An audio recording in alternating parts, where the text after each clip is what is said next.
Hello, here's part one of a short series on how to save money shooting film. Personally, I'm not a fan of things being prohibitively expensive, so I'm making this guide in hopes to make shooting film less expensive and more accessible. Of course, there are many ways to do this, but I'll just be sharing what I do to shoot as much as I want without breaking the bank. Later, I'll talk about how to save money developing, scanning, and buying cameras, but today the topic is buying film. Most of my advice will be for 35mm color film, because that's what I shoot the most. But I also have a few tips for finding cheap black and white film, and much of this info applies to larger film types too, but in general I'm talking about 35mm here. There are a few main options for buying film. Online there is eBay, Amazon, photo supply sites, and camera shops like B&H or Adorama. Unless you have a camera shop nearby, it'll be hard to find film anywhere in person besides at Walmart, which only carries Fuji 400 usually, or a convenience store like Walgreens or CVS. I use those as last resort options if I need film ASAP because they're usually more expensive. Another potential film source is local resale listings on Facebook Marketplace or Craigslist. Sometimes you can find someone's unwanted film for cheap. It's a wild card, but it's certainly worth looking. My friends and I have found a few great deals this way. Now that you know your options, it's time to do some cost analysis. At the end of the day, what we want to find is the option with the lowest price per frame. So survey the possibilities and then divide the price of the film by the number of frames that come in the pack. Note that 36 frame rolls are 1.5 times as many shots as 24 frame rolls. For some reason it took me a while to actually do the math, so make sure to factor that in when comparing options and calculating your price per frame. The simplest advice I can give is to do some searching for the best price. The price of film fluctuates, and it's probably only going up with the resurgence of film photography in the past few years. But do your research and you'll save money. Generally, buying in bulk is always the move if you want to save money on film. In my experience, the best deals I've found on well-known stocks have been on eBay in packs of 10 to 15 rolls. I've seen lots of expired film on eBay for cheap too, but that's not really my thing, so I don't have much experience there. For example, here are some of my past purchases on eBay.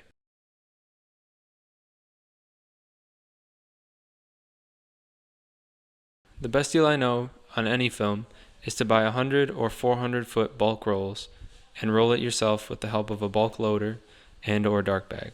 You get about 18 36 frame rolls out of a 100 foot roll. After the cost of canisters and the loader, this will cut your film cost almost in half. It usually ends up being around $3 to $5 per roll of 36 shots. Plus you create less waste by using reloadable canisters. I found the best prices on ultrafineonline.com. But there are plenty of other sites to look through too.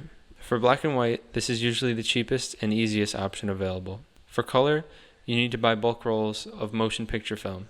A disclaimer with this option is that motion picture film has a special layer on it called remjet, which cannot be processed at most film labs.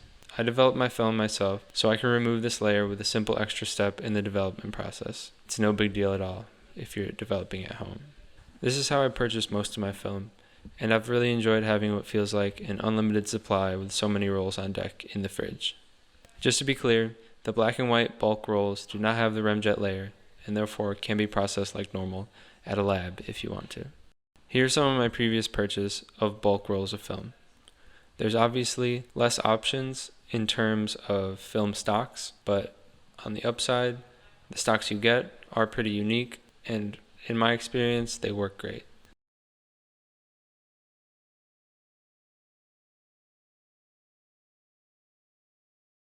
There is a way to bulk roll 120 film from larger motion picture film, but I've never done it, so I can't say much on it besides that it exists, and it will save you money if you shoot a lot of medium format.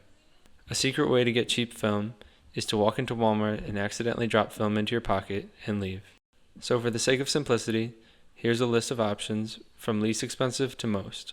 The cheapest option overall, in terms of price per frame, is to buy bulk rolls of 100 or 400 feet. I get them on ultrafineonline.com or any other photo supply store. The next cheapest way to get film is on eBay, and this is where you can find more well-known stocks like Fuji 400 or Kodak Gold. Just remember to buy in bulk with this option, because if you only buy a roll or a few rolls through eBay, it can still be expensive. And the most expensive way to buy film is through a camera shop or Walmart/Walgreens/CVS sort of store. And the sort of wild card here are the local listings on Facebook Marketplace or Craigslist. You can find really good deals there, but there are also some people who know that the price of film is going up, so they overcharge on resale listings and stuff like that. So just beware. It's worth a look. Again, this is just my knowledge of film prices and sources. I've saved a lot of money bulk rolling my film and scouring eBay to find the best deals. So I hope this helps. If you know any better deals, please let me know in the comments. I'd love to know. Also, if you have any questions, put them below. I'll try and help as best I can. Stay tuned for the next episodes where I'll talk about how to save money with scanning, developing, and buying cameras. Thanks for watching. Please subscribe. Peace.